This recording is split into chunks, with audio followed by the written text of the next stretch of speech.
News18 digital ಲೈವ್ಗೆ ಸ್ವಾಗತ. ನಾನು ಹಂಸ ಶ್ಯಾಮಲ. ನಮ್ಮ ರಾಜ್ಯದಲ್ಲಿ ಈಗಾಗಲೇ ಆಹಾರ ಸುರಕ್ಷತಾ ಇಲಾಖೆ ಅಧಿಕಾರಿಗಳು ಯಾವೆಲ್ಲ ರೀತಿ ಒಂದು ಕಾರ್ಯಾಚರಣೆ ಮಾಡ್ತಿದ್ದಾರೆ ಅಂತ ನೋಡಬಹುದು. ಯಾಕಂತ ಹೇಳಿದ್ರೆ ನಾವು ತಿನ್ನುವಂತಹ ಊಟ ಎಷ್ಟರ ಮಟ್ಟಿಗೆ ಸೇಫ್ ಇದೆ ಅನ್ನುವಂಥದ್ದನ್ನ ತಿಳ್ಕೊಳ್ಳೋದು ತುಂಬಾನೇ ಇಂಪಾರ್ಟೆಂಟು. ಹೀಗಾಗಿಯೇ ಅಧಿಕಾರಿಗಳು 5 ಸ್ಟಾರ್ ಹೋಟೆಲ್ಗಳು, ರೆಸ್ಟೋರೆಂಟ್ಗಳು, ಪಬ್, ಬಾರು ಇದೇ ರೀತಿ ಅನೇಕ ಕಡೆಗಳಲ್ಲಿ ಎಲ್ಲ ಕಡೆಗಳಲ್ಲೂ ಕೂಡ ರೇಡ್ ಮಾಡಿ ಅಲ್ಲಿರುವಂತಹ ಒಂದು ಅಸುರಕ್ಷಿತ ಆಹಾರವನ್ನ ಬಯಲಿಗೆಳೆದು ಏನೆಲ್ಲ ಮಾಡ್ತಿದ್ದಾರೆ ಅನ್ನುವಂಥದ್ದನ್ನ ತೋರಿಸಿದ್ರು. ಆದರೆ ಎಲ್ಲೋ ಒಂದು ಕಡೆ ನಮ್ಮ ಮನೆಯಲ್ಲಿ ಓದುವಂತಹ ಮಕ್ಕಳುಗಳು ಈಗ ಬೇರೆ ಬೇರೆ ಕಡೆಗಳಲ್ಲಿ ಹೋಗಿ ಹಾಸ್ಟೆಲ್ಗಳಲ್ಲಿ ಇದ್ದು ಕೂಡ ಒಂದು ಓದ್ಕೊಳ್ತಾರೆ. ತಮ್ಮ ಒಂದು ಎಜುಕೇಶನ್ ಪರ್ಪಸ್ಗೆ ಬೇರೆ ಬೇರೆ ಕಡೆಗಳಲ್ಲಿ ಹೋಗಿರ್ತಾರೆ. ಸೊ ಇಂತಹ ಸಂದರ್ಭದಲ್ಲಿ ಹಾಸ್ಟೆಲ್ಗಳ ಬಗ್ಗೆ ಅನೇಕ ಒಂದು ದೂರುಗಳು ಕೂಡ ಬರುತ್ತವೆ. ಎಷ್ಟೊಂದು ಹಾಸ್ಟೆಲ್ಗಳಲ್ಲಿ ಸರಿಯಾದ ಊಟ ಕೊಡೋದಿಲ್ಲ, ಕೊಡುವಂತಹ ಊಟ ಕ್ವಾಲಿಟಿ ಇರೋದಿಲ್ಲ, ಇದೇ ರೀತಿಯಾದಂತಹ ಅನೇಕ ಸಮಸ್ಯೆಗಳಿರ್ತವೆ. ಹೀಗಾಗಿಯೇ ಆಹಾರ ಸುರಕ್ಷತಾ ಇಲಾಖೆ ಅಧಿಕಾರಿಗಳು ಹಾಸ್ಟೆಲ್ಗಳ ಮೇಲೂ ಕೂಡ ಅಂದರೆ ಆರೋಗ್ಯ ಸಚಿವ UT ಖಾದರ್ ಅವರ ನಿರ್ದೇಶನದ ಮೇರೆಗೆ ಆಹಾರ ಸುರಕ್ಷತಾ ಇಲಾಖೆ ಅಧಿಕಾರಿ ಅಂದರೆ ಆಯುಕ್ತರಾದಂತಹ ಶ್ರೀನಿವಾಸ್ ಅವರ ನೇತೃತ್ವದ ತಂಡದಲ್ಲಿ ಅನೇಕ ಕಡೆಗಳಲ್ಲೂ ಕೂಡ ಹಾಸ್ಟೆಲ್ಗಳ ಮೇಲೆ ದಾಳಿಯನ್ನ ಮಾಡಿದ್ದಾರೆ. ಸೊ ದಾಳಿಯನ್ನ ಮಾಡಿದಂತಹ ಸಂದರ್ಭದಲ್ಲೂ ಕೂಡ ಇಲ್ಲಿ ಒಂದು ಸೇಫ್ ಆಗಿರುವಂತಹ ಒಂದು ಗುಡ್ ಫುಡ್ ಸಿಗ್ತಿಲ್ಲ ಅನ್ನುವಂಥದ್ದನ್ನ ಇಲ್ಲಿ ಗೊತ್ತಾಗಿರುವಂಥದ್ದು. ಹಾಗಾಗಿಯೇ UT ಖಾದರ್, ಆರೋಗ್ಯ ಸಚಿವ UT ಖಾದರ್ ಅವರು ಈ ಒಂದು ಹಾಸ್ಟೆಲ್ಗಳಿಗೆ ಮಾರ್ಗಸೂಚಿಯನ್ನು ತರೋದಕ್ಕೆ ಮುಂದಾಗಿರುವಂಥದ್ದು. ಅದೇನಪ್ಪ ಅಂತ ಹೇಳಿದ್ರೆ ಈಗಾಗಲೇ ನೋಡಬಹುದು ಹಾಸ್ಟೆಲ್ಗಳಲ್ಲಿ ಇರುವಂತಹ ಪದಾರ್ಥಗಳು ಅದರ ಮ್ಯಾನುಫ್ಯಾಕ್ಚರಿಂಗ್ ಡೇಟು ಸರಿಯಾಗಿ ಗೊತ್ತಿರೋದಿಲ್ಲ.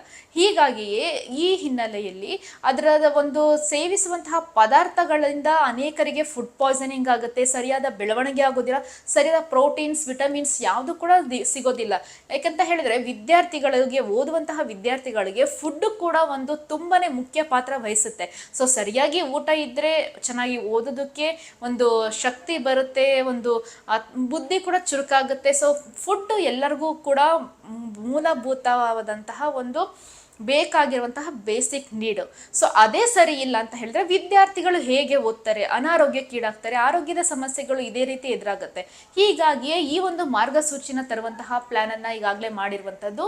ಇನ್ ಮುಂದೆ ಹಾಸ್ಟೆಲ್ಗಳಲ್ಲಿ ಫುಡ್ಡನ್ನು ತಯಾರು ಮಾಡುವಂಥವರು ಸ್ವಚ್ಛತೆಯನ್ನ ಕಡ್ಡಾಯವಾಗಿ ಒಂದು ಮೇಂಟೈನ್ ಅನ್ನ ಮಾಡಬೇಕು. ಇದರ ಜೊತೆಗೆ ತರಕಾರಿಗಳು ಅಂದರೆ ಫ್ರೆಶ್ ತರಕಾರಿಗಳನ್ನ ಬಳಕೆಯನ್ನ ಮಾಡಬೇಕು. ಜೊತೆಗೆ ಏನು ಮುಖ್ಯವಾಗಿರುವಂಥದ್ದು ಅದಕ್ಕೆ ಹಾಕುವಂತಹ ಅಕ್ಕಿ, ಬೇಳೆ, ಹಾಗೆ ಗೋಧಿ ಹಿಟ್ಟು, ಹೀಗೆ ಈ ರೀತಿಯಾದಂತಹ ಒಂದು ಪದಾರ್ಥಗಳು, ಅಡುಗೆ ಪದಾರ್ಥಗಳನ್ನು ಮುಖ್ಯವಾಗಿ ಮ್ಯಾನುಫ್ಯಾಕ್ಚರ್ ಡೇಟ್ ನೋಡ್ಕೊಳ್ಳುವಂಥದ್ದು ತುಂಬಾನೇ ಇಂಪಾರ್ಟೆಂಟು. ಇನ್ನು ಮುಂದೆ ಹಾಸ್ಟೆಲ್ಗಳಲ್ಲಿ 3 ತಿಂಗಳಿಗೆ ಅಂದರೆ ಅದರ ಒಂದು ಅವಧಿ ಏನಿರುತ್ತೆ, ಅವಧಿ 3 ತಿಂಗಳವರೆಗೂ ಇರುವಂತಹದ್ದನ್ನ ಖರೀದಿಯನ್ನ ಮಾಡಬಾರ್ದು. ಅದರ ಜೊತೆಗೆ 3 ತಿಂಗಳಿಗೆ ಬೇಕಾದಂತಹ ಪದಾರ್ಥಗಳನ್ನ ಮಾತ್ರ ತೆಗೆದುಕೊಂಡು ಬಂದು ಅಂಗಡಿಯಿಂದ ಸ್ಟಾಕ್ ಅನ್ನ ಇಡಬೇಕು. ಅದನ್ನ ಹೊರತುಪಡಿಸಿದ್ರೆ ಬೇರೆ ಹೆಚ್ಚುವರಿಯಾಗಿ ಸ್ಟಾಕ್ ಅನ್ನ ಇಡಬಾರ್ದು. ಈಗ ಹಾಸ್ಟೆಲ್ಗಳಲ್ಲಿ ಗೊತ್ತಿರುತ್ತೆ ಎಷ್ಟು ಜನ ಸ್ಟೂಡೆಂಟ್ಸ್ಗಳು ಇರ್ತಾರೆ, ಅಂಥವ್ರಿಗೆ ಎಷ್ಟು ಒಂದು ತಿಂಗಳಿಗೆ ಊಟದ ಪದಾರ್ಥಗಳು ಬೇಕಾಗಿರುತ್ತೆ ಅನ್ನುವಂಥದ್ದು. ಹೀಗಾಗಿಯೇ ಒಂದಷ್ಟು ಲಿಮಿಟೆಡ್ 3 ತಿಂಗಳಿಗಾಗುವಷ್ಟಂತ ಮಾತ್ರ ತಂದಿಡಬೇಕು.